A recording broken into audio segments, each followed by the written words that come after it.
안 하는 것보다는 훨씬 가발을 덜 쓸 수도 있고 머리가 덜 빠진다는데 네, 얼마든지 이 정도는 할 수 있어요. 투자할 만하다. 이선빈 원장님의 모멘텀 헤어라인 병원에 놀러 왔어요.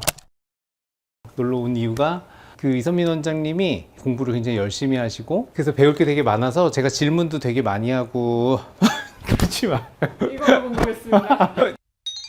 모발 이식이나 아니면 탈모 치료도 굉장히 많이 하고 계시지만 또 일반 병원에서 하지 않고 있는 이제 항암 탈모에도 굉장히 관심이 많으세요. 그래서 오늘 그거에 대해서 전문가시거든요. 그래서 그거에 대해서 좀 여쭤보고 이선빈 원장님이 하시려는 좀 새로운 시도들이 좀 있어서 그거를 또 한번 설명 들으면 좋아하실 것 같아서 한번 자리를 만들어 봤습니다. 원장님 사실은 저는 도움을 진짜 많이 받았어요. 이런 거 이렇게 한마디씩 뭐 보톡스 해봐라, BDRN 이런 거 이제 앞서서 이렇게 리딩 그룹에서 하시는 그런 걸 보고 굉장히 많이 아이디어를 얻어서 적용을 좀 하게 됐고요.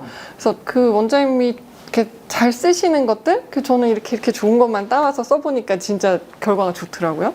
그래서 환자분들이 빠르게 좋아지시는 거 보고 굉장히 좀 재미와 보람을 느끼고 있어요, 사실은. 네. 원래는 이제 방사선 중량학과 전문이고 이제 암 환자들 주로 보는 거고 저도 계속 뭐 항암 환자들 같이 이제 방사선 치료하고 이런 걸 했었어요. 근데 항암 환자들이 사실은 정말 우울할 때가 이제 머리 빠지는 거 볼 때더라고요. 오늘 주로 얘기할 건 이제 유방암 환자예요. 네, 그렇죠? 네. 유방암 환자분들이 이제 항암 치료했을 때 머리가 많이 빠지는데요. 일단 왜 그런가요? 항암제 자체가 이 원리가 암세포가 굉장히 빠르게 분열을 하니까 그 빠르게 그런 분열하는 그 특징을 잡아가지고 얘들을 좀 없애야겠다 이렇게 해서 타겟해서 나온 거란 말이에요. 증식을 빨리 하려면 그 세포의 주기가 빨리 돌아가고 분열을 왕성하게 해야 되는데 그거를 타겟으로 하다 보니까 우리 몸에 이제 억울한 세포들 정상인데 빠르게 분열하는 게 이제 뭐가 있을까? 머리카락, 뭐 손톱, 발톱, 피부, 뭐 안쪽으로 들어가면 우리 뭐 대장에 있는 장세포라던가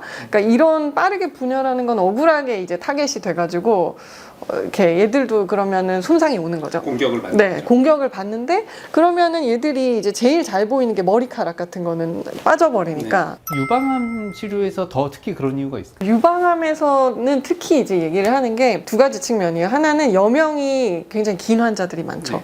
그러니까 이미 보통 이제 항암을 마지막에 쓰게 되는 분들은 여명이 짧고 이런 경우는 머리 빠지는 게 사실 대수가 아닌 거예요. 당장 이제 사느냐 죽느냐의 문제라서 탈모까지 뭐 이렇게 얘기할 신경 쓰지 않는데 유방암 환자들은 일찍 진단을 받는 젊은 여성 환자분들 머리가 길고 아직까지 사회활동을 왕성하게 하고 이런 분들은 사회적인 외형이 좀 중요하고 본인도 신경을 많이 쓰시는데 조기에 진단을 받아서 완치가 돼서 살고 죽는 게 문제가 아닌데 머리는 빠지는 거죠.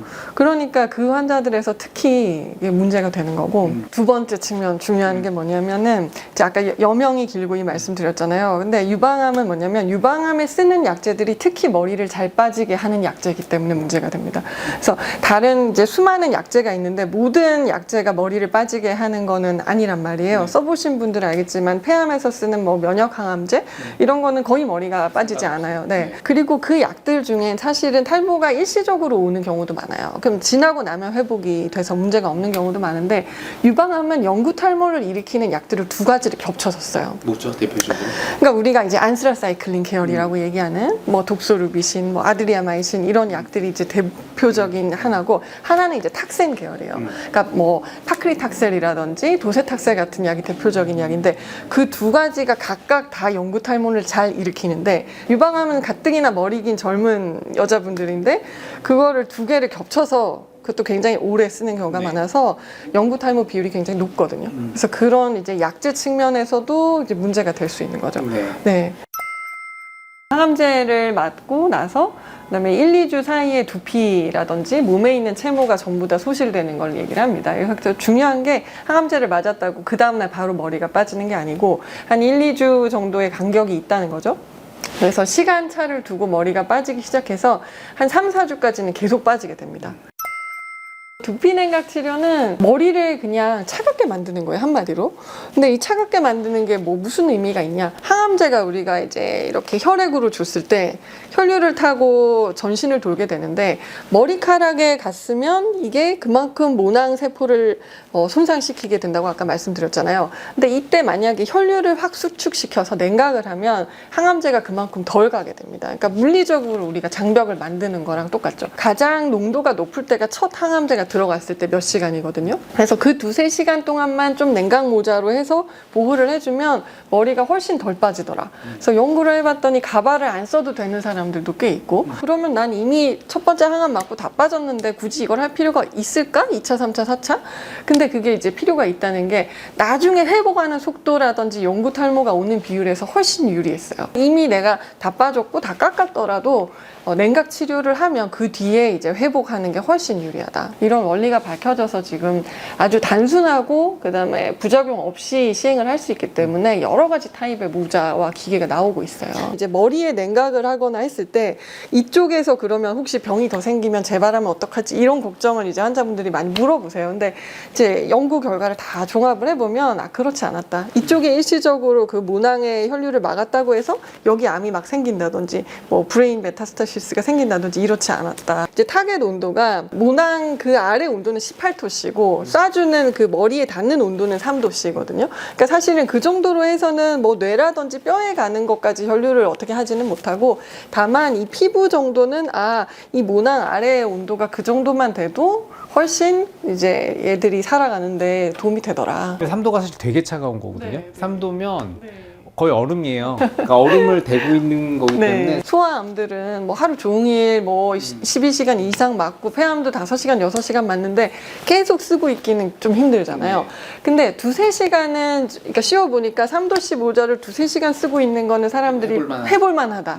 네, 이렇게 돼서 유방암에서 주로 이거는 이제 필수로 시행하는 치료가 지금 되고 있습니다. 그래서 미국에서는 저게 지금 보험이 적용되고 있어요. 그래서 근데 우리나라는 안타깝게 아직은 보험 적용 안 되고 지금 도입이 사실은 이제 막 될 시점이었는데, 아시겠지만 지금 의료 대란이 벌어지는 바람에 대학이 다 마비가 돼서요. 지금 여기까지 신경을 못 쓰고 있죠. 정상화가 되면 아마 여러 대학에서 이제 시작을 할 것 같아요. 집에 가셔서 장비를 써주세요 하면 더 좋지 않을까 하는 생각했어요. 그거를 쓰고 나서 이미 이제 들어간 거를 막은 상태에서 이어서 쓰는 거는 그게 사실은 굉장히 의미가 있는데 이미 약이 많이 들어간 상태에서 오히려 냉각을 해버리면 그 약이 못 나가게 가두는 효과가 있을 수 있어요. 그렇구나. 그래서 우리가 미녹시딜도 그 뒤에 한 달을 지나서 치료를 하시라고 얘기를 드리는 게, 혹시라도 남아있는 항암제를 오히려 가둘까봐. 네, 그래서 조금 그건 조심해야 될 것 같습니다. 그럼 환자들은 뭐 우리가 어떻게 도와드릴 방법은 없을까, 이런 거에 대한 의견을 원장님도 많이 주시고, 그래서 뭔가 포터블 기계 같은 게 혹시 있으면 좋지 않을까. 그러니까 지금 대학에서 못 하니까 환자분들이 이걸 갖고 그 병원에 가는 거죠. 항암 치료 받으실 분이 이걸 챙겨가는 약간 이런 걸 생각해 봤어요. 보다 보니까 국내 회사에서 이제 서지쿨이라는 데서 그런 거를 좀 개발을 하고 있었고요. 처음에는 굉장히 텀블러 같이 이렇게 뭐 단순한 기계가 나왔는데, 그 뒤에 이제 회사랑 얘기를 해서 온도 표시창도 만들고 조금 더 정말로 이게 3도로 쏴지는지 2-3시간 정도는 이렇게 팩을 갈지 않아도 3도씨로 유지가 될 수 있게 하는 걸 개발을 한번 해보자. 그러면은 대학에서 혹시 못 받는 분들도 이거를 본인이 어쨌든 구비해서 가지고 가서 쓰거나 뭐 빌려서 가거나 이런 식으로 하면 좀 더 많은 분들이 혜택을 볼 수 있지 않을까 해서 이런 거를 지금 만들고 있습니다. 그래서 굉장히 큰 일을 지금 하고 계십니다. 원장님이 아이디어를 주셔서. 아닙니다. 그래서 저는 아이디어만 드리고 일은 이성희 원장님이 다 하시고. 보여드리면 아주 심플한 장비거든요. 사실은 그냥 이제 우리 생각하는 약간 텀블러예요. 텀블러인데 냉각 기능이 이제 있고 여기 모터가 있어서 누르면은 물이 이렇게 나가게 되고 여기 어플리케이터랑 연결을 하게 돼 있어요. 이게 모자처럼 생긴 이렇게 생긴 거예요. 이게 환자분들한테 제가 이렇게 그래도 이거라도 빌려드리고 했었는데, 일단은 온도가 그렇게 지속이 안 되는 거죠. 이 정도로는. 그래서 30분 정도 되면 벌써 조금 온도가 따뜻해져요. 바뀌어서 네, 다시 얼음물을 채워야 된다는 문제점이 있고 온도 표시창이 없어서 정말로 이게 낮은 온도로 충분히 가는지 알 수가 없고 또 모자도 어쨌든 뒷부분도 좀 더 커버가 돼야 되고 네. 뭐 예. 근데 그래도 안 하는 것보다는 그렇죠. 네, 네. 네. 그래서 지금 이거라도 빌려드리고 사실 있었습니다. 네. 이거는 이제 김진호 원장님이 아이디어를 주신 거거든요. 근데 이것도 못하고 지금 급한 분들은 어떻게 하냐. 쿠팡이나 네이버에서 사실 이런 거를 굉장히 많이 이미 팔고 있고요. 그러니까 항암용이 아니라 그냥 냉각, 여름에 시원하라고 네. 아니면 편두통이 있으신 분들 네, 냉각 모자로 나온 거고요.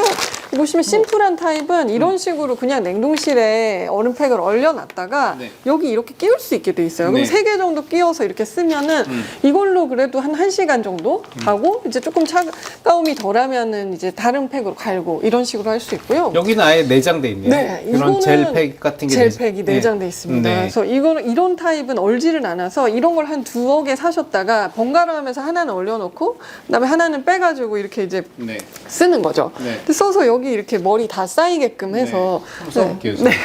써도 될까요? 네, 그럼요. 아마 이게 아마 코까지 넣는 네, 것 같아요. 네, 이게 홈이 네. 있는 거 보니까 네. 원래는 편두통용은 아마 네. 이렇게 코까지 다 넣어서 너무 그러니까 이런 식으로 쓰는 것 같은데요. 네. 그렇죠. 보이질 않아요. 근데 이렇게 쓰고 근데 그러면 저는 다 쌓이잖아요, 머리가. 그러니까 머리가 다 뒤통수까지 쌓이니까 네, 네. 이렇게 쓰고 이제 항암 치료를 받으시면 되게 좋을 것 같아요. 네, 물론 너무 좋을 것 같아요. 그래서 이것도. 안 하시는 것보다는 그러니까 그렇죠. 이런 장비보다는 훨씬 못하겠지만 네, 네. 그래도 이거 안 하는 것보다 나을 것 같고 말씀하신 대로 온도가 우리가 뭐 100% 원하는 온도는 안 되지만 안 하는 것보다는 훨씬 가발을 덜 쓸 수도 있고 머리가 덜 빠진다는데 네. 네, 얼마든지 이 정도는 이 정도는 할 수 네, 있잖아요. 투자할 만하죠. 감히 얘기 드리면 이선민 원장님하고 저하고 이걸 좀 뭔가 한번 좀 환자분들을 위해서 뭔가를 해볼까 그냥 그런 생각을 들었습니다. 이게 대학하고 얘기를 해서 이런 걸 좀 해서 운동을 해보자. 업체한테도 좀 후원을 받던가 아니면 사실 이거는 그렇게 비싸지 않으니까요. 네. 얼마죠? 한 3만 원? 2, 3만 원대에서 네. 비싼 게 4, 5만 원대. 그러니까요. 네. 그러니까 이거를 환자분들이 구입하셔서 하시면은 뭐 당장이라도 할 수 있을 것 같고요. 그리고 팩스맨이나 이 서지쿨 같은 장비가 이제 모든 대학병원에 다 구비되기 전까지는 대학에 계시는 선생님들도 신경 써주셨으면 좋겠고 환자분들도 스스로 이걸 먼저 얘기를 많이 해주셨으면 좋겠어요. 아직까지는 이렇게 준비가 안 돼 있으니까 여러분이 스스로 준비하셔서 치료받을 때 쓰시면 도움이 될 것 같아요. 한 2개 정도만 준비해서 교체해 가시면서 2시간 받으시면 아마 훨씬 덜하지 않을까 이런 생각해서 한번 저희가 추천드리는 거 요거 설명 꼭 드리고 싶었어요. 마지막 한 말씀 해주시죠. 네, 환자분들 힘내세요. 화이팅! 화이팅!